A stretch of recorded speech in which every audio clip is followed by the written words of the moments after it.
قصه ابراهيم دياز مع المنتخب المغربي غالبا ما غيدير لها فيلم مورا ما غادي يسالي كاس افريقيا. من قبل عامين دابا كان فوزي القجع ووليد الكراكي مشاو وداروا واحد ليله عشاء مع ابراهيم دياز وقالوا ليه خطيك من اسبانيا وتعالى مثل بلادك، راه الجمهور المغربي كامل والشعب كامل كيبغيك. وقالوا لي ثاني بلا ما تردد في الاختيار ديال المنتخب المغربي، راه الشعب كله في انتظار ديالك وفي انتظار الموافقه ديالك. ومشاو وخلوه. من مورا ديك الجلسه ب9 شهور شنو غادي يوقع؟ غادي يتم تهميش ابراهيم دياز بشكل كلي قبل الاتحاد الاسباني لكره القدم. وهنايا ابراهيم دياز والعائله ديالو غياخذوا قرار بس صافي خاص ابراهيم يمثل المنتخب المغربي. كما عطاوك هذوك الناس واحد القيمه كبيره وجلسوا معاك وقالوا لك تعال عندنا، راه الشعب كامل كيتسنى فيك وراك انت مغربي وسميتك ابراهيم.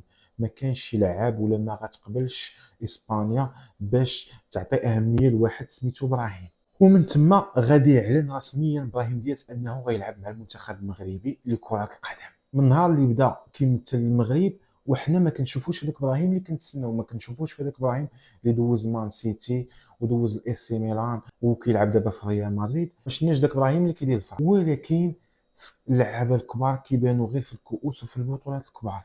من نهار اللي دخل كاس افريقيا وهو مدونا ماركا اول بيت في كاس افريقيا ودا افضل لاعب في المباراة الافتتاح ديال كاس افريقيا. واليوم راهو هداف ديال كاس افريقيا بثلاثه ديال الاهداف، ثاني اكثر لاعب كيسجل في ثلاثه المباريات متتاليه في كاس افريقيا. اللي كان دارها قبله هو احمد فراس في 1976.